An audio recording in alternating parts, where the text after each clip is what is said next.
So today our chamber chat is with Joe Smolinski, who is our city manager. We do have a live audience, and we're going to spend the first 30 minutes though on Facebook Live. And then after 30 minutes, we'll turn that off and allow the audience to bombard him with questions. So anyway, Joe. Yes. My very first question for you is, where were you born? That's an easy one. That's Arlington. I was born in Arlington. Arlington, Texas. Yeah. Okay. Do you have siblings? I do. I'm the oldest of three. Uh-huh. So I have a younger brother. He's the middle child. And then I have a younger daughter. I'm sorry. Sister. I have a young daughter too.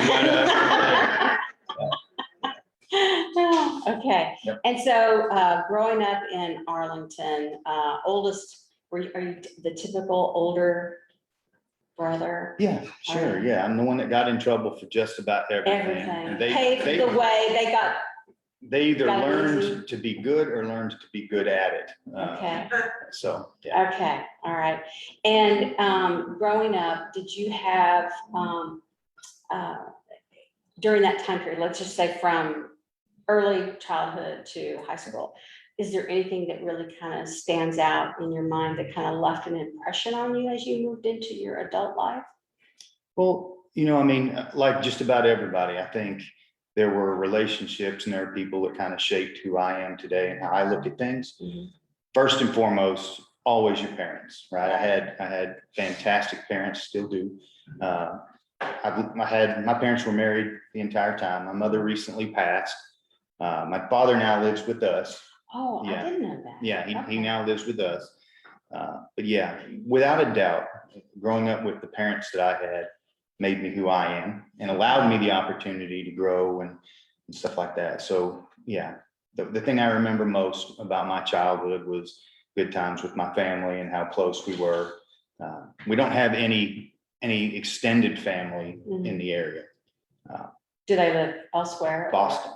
Boston? Everyone's from Okay. Boston. Yeah. Interesting. Yeah. Both of my parents were born and raised in Boston.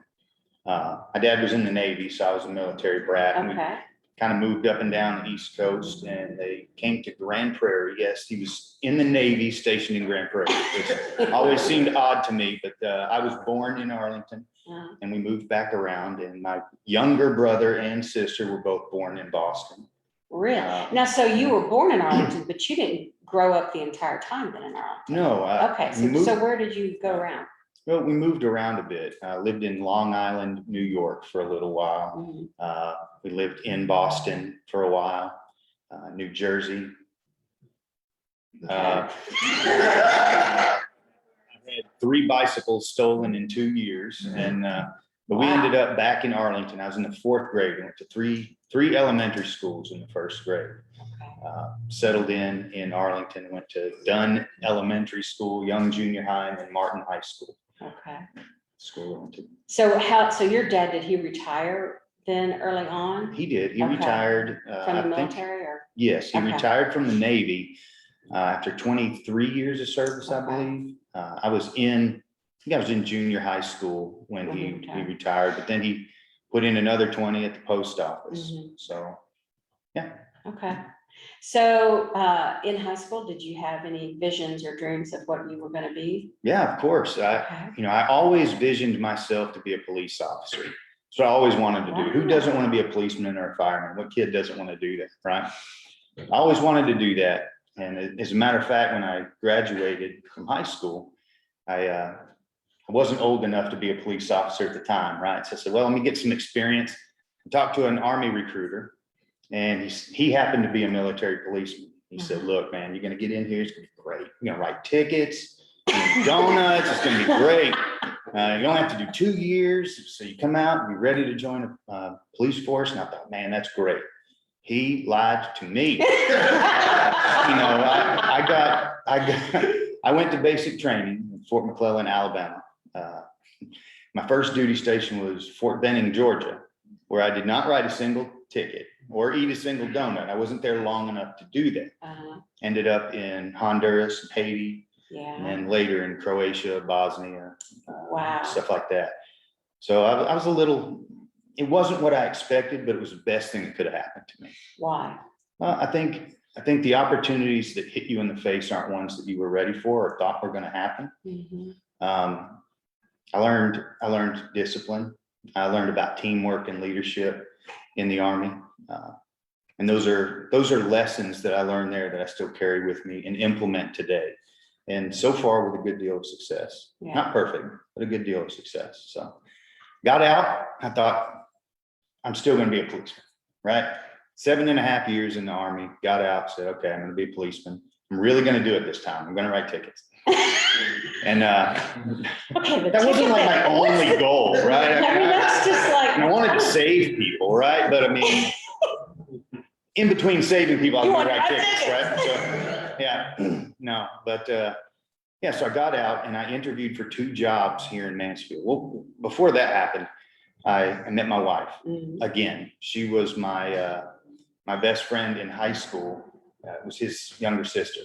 Now, she was 14 at the time, so she was just the annoying little sister, right? But okay, wait a minute. How old were you when she was 14? I was 18. Okay. She was 14.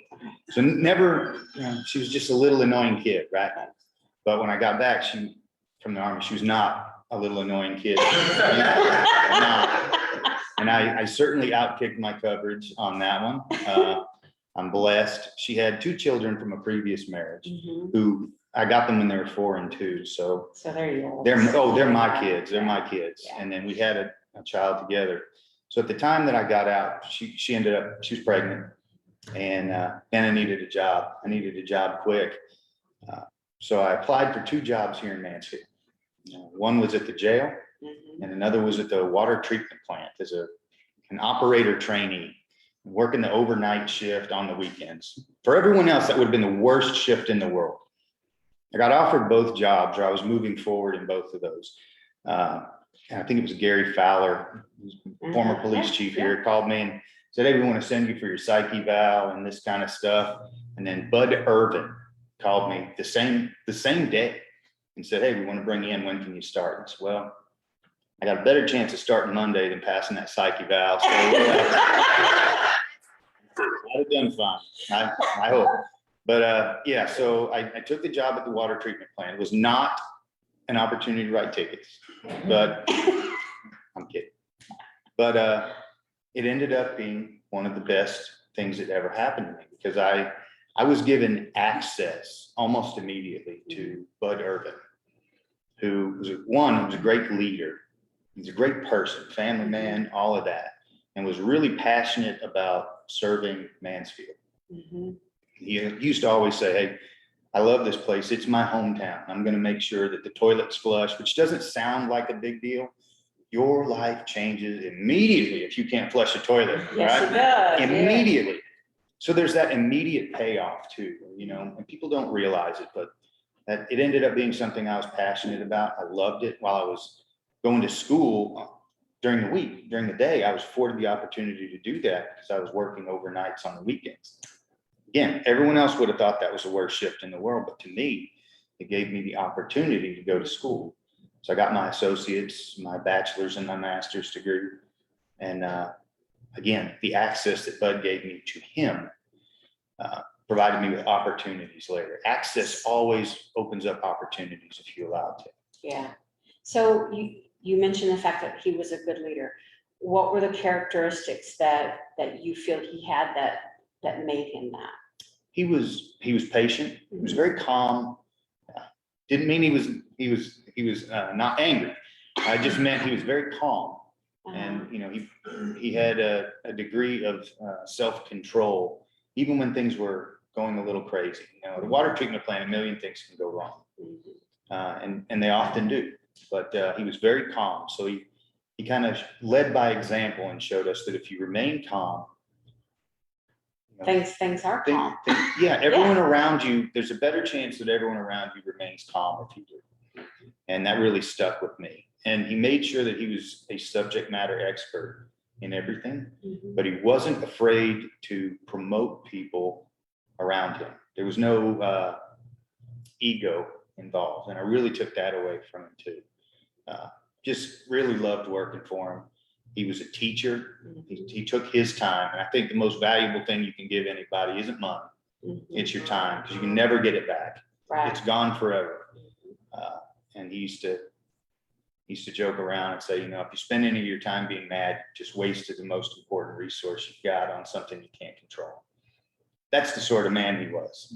So when he left, they named the treatment plant after him for good reason. And then I became the director of utilities, and I worked in the building that now bared his name. No pressure there either. But, and then that happened with Chris Burkett too. I had the opportunity to work with Chris Burkett. And when he retired, I took his position, and they named the service center after him. So, and then of course I took over for Clay Chandler when he left. So I've had access to some fantastic leaders, which have led to opportunities for me that I'm grateful for. So, and how long have you been with the city now? A little over 20 years. Okay. A little over 20. And so what are some of the things that you've experienced in that 20 years that, I don't know, that we wouldn't know? Well, give us some insight. Tell us a secret we won't tell anybody. On Facebook Live. Absolutely. No, we're not. Yeah, I trust that. I trust that. Something that people wouldn't know that I've learned here. Well, you know, I think especially now, Facebook Live, all social media, I think we have access. Again, I'll go to access. We have access to information, and not all of it is accurate. That's true. I've read more things about myself and about the city and about our elected officials that I know to be untrue, but they take on a life of their own when they get out there. You know, it's funny. Everyone likes to complain. Not a lot of people throw their hat in the ring. Yeah. We've got a lot of great people that have thrown their hat in the ring, and I don't think they get the credit that they deserve for that. Yeah. But something that I've definitely picked up in the time that I've been here is that if you're willing to give of yourself, then that is the reward in and of itself. Yeah. Okay. That's it. That's it. Now I have no secrets, no, we've done this to something and nobody caught us. I don't have any of that. I don't have any of that. But. Well, do you feel like in the comment that you just made, do you feel like that's probably the biggest challenge that you've got, or is that just the biggest nuisance, or? No, it's a tremendous expectation from the public. I can say that, that people want immediate access. They want instantaneous information and answers. Yeah. And sometimes that's tough to give them, but I want to give that to them. And we're making some strides in improving our ability to do that. CARES funding, while it's incredibly unfortunate that we're in a pandemic, it has fast forwarded, I think, a lot of the things that were going to happen anyway. Working from home. I think you're going to see that moving forward. We've realized over the last year and a half, whatever it is, that we have capabilities we didn't know we had. We don't have to be as traditional as we once were. But CARES Act funding came along, and it's allowed us to step up a few things. We've got Wi-Fi, free Wi-Fi downtown in our park system. We allocated dollars that were granted to us to do that. We were able to help the school district out and help make sure that children had access to broadband internet service while they were studying at home. CARES Act funding did that. And then I think the Texas Education Agency doubled that money that we gave them. So that paid off. And we're also creating a digital media studio at City Hall for the purpose of making sure that we can communicate to our residents and our businesses information that they'll find necessary and valuable, and they'll get it in a timely fashion. So we're fast forwarding some of the things that we'd always wanted to do out of necessity rather than. Yeah, it's interesting how everybody, I'm like that. If I want something, I want it now. I don't want to have to wait for it, right? Amazon can deliver. So it's crazy. But yeah, that is kind of an expectation that we all have to deal with, because that's what we all want. Yeah, but you asked what I thought if it was a real challenge, the biggest challenge. I think the biggest challenge for me is in this past year, there was a lot of change. Yeah. You know, we've changed the organization Mhm. quite a bit. You know, Clay Chandler was here for 36 years, Yeah. you know, and when he left I was fortunate enough to have been given the opportunity to serve as the interim city manager, and then interviewed. That was nerve wracking too. Brent's in the audience. They interviewed, I don't know, a dozen or so people, something like that. And I was watching all these folks come in that were competing for my job. Uh-huh. But I was fortunate enough to be given the full-time opportunity as well. June 8th was the day that happened. So we're a little over a year into it. We're catching our stride. But some of the things that I've learned over this last year is that, one, we only have 25% of the land in Mansfield left yet undeveloped. And that's a big deal, because we have to make sure that we're making decisions with regard to zoning and economic development that are going to pay off in the way that they need to for our current residents, our current businesses. You know, so there's a bit of a shift in how we're dealing with that, and communicating that to the public is difficult. It's challenging. You have to overcome some biases and some preconceived thoughts that they have about certain types of development. And that's been a challenge. We actually started out this year, and we started our budget cycle this year with a citizen satisfaction survey. I don't know if you got that or any of you took it, but Yeah, but I heard about it, but yeah. Yeah, and we learned a few things about ourselves. You know, you often learn how you're perceived. If you listen to someone, you'll learn that. And we learned that they love the fire department. They love the fire department. We learned that the thing that they think the highest of us in is our customer service, which I was glad to hear. But they hate the roads. They don't like sitting in traffic. Nobody does. And so we're going to dedicate some of our resources to making sure that we're meeting the citizens where they want to be met. And one of the things that they definitely wanted us to improve on was how we communicate with them. Mhm. So we're making strides to do that. Okay. So moving forward, what are some of the things that you consider to be, other than what we've just talked about, future challenges? I mean, like 10, 15 years. Money. That will be everyone's challenge, right? Yeah. We're as I said, we've got a council that is committed to providing some form of tax relief. Mhm. They did that last year in the form of a 10% homestead exemption and then a 2-cent tax rate reduction. So they're looking to do that again in the future, as they should. We should be working toward doing that. We have to be purposeful in the investments that we make. But money will be the challenge, meeting the citizens' expectation. And they have expectations that are in conflict with one another, right? Yeah. We want brand new roads everywhere. We want lower taxes. Mhm.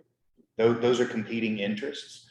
I'm confident that we'll find a way to do that. It always works out. It will work out. It's too big a challenge to not rise to the occasion, right? So we will do that, but money will be the issue. Okay. All right. So let's go back to you for just a minute. Okay. Okay. So what are your hobbies? So I have a pandemic hobby, right? A pandemic hobby that's getting more expensive. Uh-oh. I started building like rustic flags and stuff like that, you know, American flags, Texas flags, Yeah. stuff like that. I started doing it with wood. Yeah, because I'm not very good at it either, right? So I got a lot of scrap, and woods get expensive. Yes. Oh my God. Yes. So I've moved on to epoxy, and that's an unforgiving, medium. My rugs, I'll have epoxy on them somewhere, you know, but yeah, so that's my hobby. I spend time doing that. And then we've given a bunch of them away to charities and veterans and stuff. And yeah, it's a hobby. Okay. So how do you do, I mean, I'm trying to figure out epoxy. So how do you do that? Carefully. You Yes. do it carefully. Yeah. How big are we talking about? So I'll do a 4x6. Okay. It's a pretty good size flag. But yeah, I'll carve it more often than not, I'll carve it out and use epoxy to fill in the To colors. film, okay. Yeah, it's 2-part epoxy, mix it up. I've had some mistakes, right? We all make mistakes. I covered my garage floor in like 5 gallons of epoxy, which by the way is like $1,000 worth of epoxy, right? And my wife was furious, It was our new house too, right? We had just moved in. I covered the garage floor in epoxy. It had leaked out overnight. So you did that by accident? I didn't do it on purpose. For Okay. sure. I was like, wait a minute, did you do Yeah. that on purpose? Okay. No. Okay. No. Oh, wow. No. It's enjoyable. It's fun. They're American flags too, right? Yeah. You can't get behind that. Yeah. Anything else? Hobby wise? Yeah. No, right now. Are you a reader or a? Oh, I'm an avid reader. Okay. Yeah. Give me some of your favorite books. Something that I just read was The Heart-Led Leader. Okay. And for anyone that's listening or watching or whatever, I would encourage you to pick up that book and go right to chapter 10. Okay. It's Everyone Has a Story is the name of that chapter. And, it talks about kind of stepping into what made you you. And it's okay to own that for better or for worse. Right. That people will often be able to relate to you better if you're genuine and honest. And I really love that book. I love that chapter in particular. I think that's true. Everyone does have a story. The way you view the world, the way you choose to lead and interact with other people is shaped by your past experiences. And it's okay to own that. It's good. So that's one of the books that I've read recently. Strong Towns, Suburban Nation, stuff like that are books that I've read. I just finished Discrimination and Disparities. Okay. And those are the most recent ones that I've read. Okay. So I see a theme in your topics there. Yes. Yeah. But I think it's important, one, to be aware of how other people view you, how you view yourself, because they're often different things. And know what you want to be, know where you want to go, and then make a plan to get there. I think it's important to be emotionally intelligent. Be able to own your mistakes. I think people find that valuable. And to understand the world around you. I think if you're not making an effort to do that, you're missing the boat. We're all a little different. And that's so when okay. you say that, what do you mean by know the world around you? Well, I think especially here in the last couple of years, it's been all over the news, right? There are some disparities that we have an opportunity to work on. I'll go to a sensitive area because that's what we do, right? Okay. There's a significant feeling on the west side of town that it hasn't gotten the attention that the east side has, right? And part of that is because this developed first. I think in the last few years, we just now got gas out to the west side of town. We're now seeing some really good development move that way. Some of that is just a disparity. It's not discrimination. Some of it's just a disparity. Development tends to happen in concentric circles moving outward. You should expect that, right? Right. You don't run a water line 10 miles out. Right. You run it 1 mile out, and then development kind of happens organically moving out. But discrimination has existed, and it's our job to make sure that I believe it's our job to make sure that we're setting the stage where that's not going to happen. I think we all have the ability to do that, even if it's a little at a time. We all have the ability to do that. In our own organization, we don't quite mimic the population that we serve.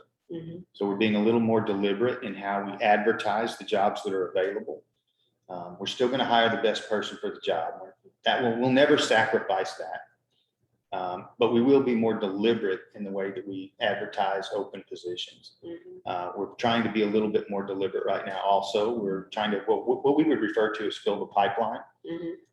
We've started an internship program. Brent Newsom was a part of that. It was a council initiative. I wanted to make sure that we were introducing the city and what we do and the jobs that are available, the careers that are available to kids that are in high school and college, and making sure that they're aware of them and then have access. Again, access, we'll go back to that. So we've got a rather robust internship program right now. We're doing a lot of things with regard to staff development. The school district just came up with a, training on bias and stuff like that. School board went through it. Staff there, administration has gone through it. Our own council went through it. They wanted to go through it, which I think is a great sign. All of the leadership in the city's gone through it as well. I think if you can be aware of some unconscious bias, then you're stepping into the right direction. So that's what I mean by that. But one of the biggest disparities that we have in the city staff and the citizens that we represent and we serve, like I think 370 male employees, 130 female employees. I think we'll see that change. I hope that changes. We'll make a deliberate effort to make sure that we're cognizant of those differences, but jobs like police and fire are typically, those are typically male dominated professions. We're seeing an increase in the number of female leaders in the organization, which I'm proud of. I'm proud of that. But I think the more you resemble the people that you serve, I think the more they believe you are actually representative of them. So. Well, and the city is going through such drastic changes. Sure. And it's pretty fast as far as the growth. So it's kind of an interesting scenario, Sure. when you've always been one type of city to almost overnight the growth, and then even the projected growth, that's going to be a huge transition. It is. It's a big deal. Before the recession in 2008, right, we were growing pretty quick. In terms of building permits issued, new residents coming to town, and then in 2008, you saw what you would expect to see, that dip. Well, now we're at pre-2008 numbers. We're doing record permits, record building permits, record population growth. So it's a challenge to manage that growth, make sure you have a balanced city and a balanced economy. So our council is very, very cognizant of that. They're sensitive to that. We want to make sure that the growth that's occurring does a couple of things. One, we want to make sure that it's sustainable in the long term, right? The most inefficient development that you can have, the most inefficient growth is you can have these large single family lots spread way out. If you just think about the miles of pipe it takes to reach all of those people. Again, we'll go back to money here. All of that infrastructure has to be replaced at some point. And you'd have fewer taxpayers, fewer residents served by an individual line. That's just the easiest piece of infrastructure to lay out. And they've got to pay for that, in addition to the services they're getting. Like people are cleaning the water, delivering it to them, stuff like that. So we need to be purposeful in our growth. We need to make sure that we're okay with a little higher density in some of the areas that we have left. One of the things that the public often is unhappy with is multifamily.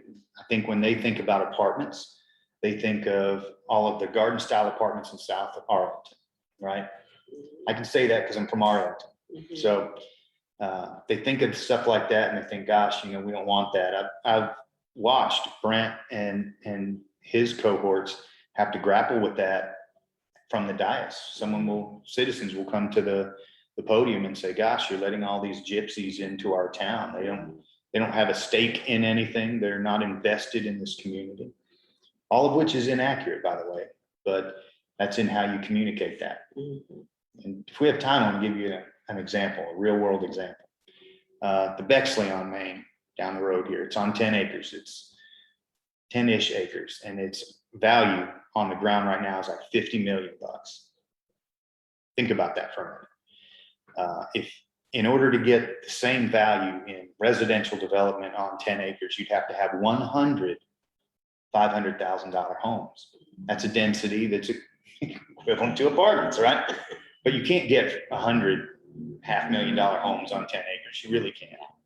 But they pay taxes. They don't get homesteads, none of that. They don't own that. It's not their home, right? They don't own the home and live in it.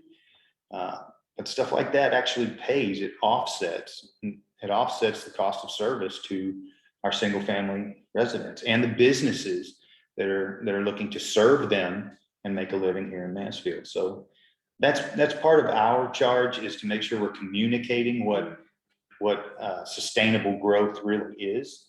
And it's not all apartments, don't get me wrong. But that's a mountain we have to climb. Density is a thing. I don't know if any of you have ever been out to something like Hometown in North Richland Hills. It's pretty dense compared to what we have here, but it's beautiful. It's all rear access garages and porches pushed up to the road. It's what you think about when you say, okay, describe a really beautiful hometown street or whatever. You see the street trees growing up over and porches out front. So we have to be willing to trade off some of those things. But I think if people saw it and it was explained to them, they'd be more supportive of something like that. We need to do a better job communicating. Yeah, because I think that's probably the biggest thing, because most of us, we live in our bubble. And when you have an opinion, it's based upon how it impacts you and your world and your bubble. And instead of looking at the bigger picture, what Sure. does that mean? I mean, you don't live here by yourself, so you got to share the space. Right. So- I'm well aware and cognizant of the fact that I'm preaching that while I live on a wide lot. You know, I get it, you know, but it's just a matter of dollars and cents. If you just look at it, you have to do the math and say, if our goal, our long-term tax policy is tax relief, then we have to make decisions that make that possible. Right. And what does that mean? Yeah, what's the consequence of that? Yeah, So, and you have to be okay with higher taxes, Yeah, or with us doing stuff a little differently on the Right. 25. you can't have both. You can't get your cake and eat it too. Yeah, I wish you could. Yeah, I like cake. yeah, no. Well, our 30 minutes is up for our Great. Facebook Live, so we're gonna close that out, and then we're gonna let everybody, I get it. you get I it. see them already. They're ready. They've been taking notes.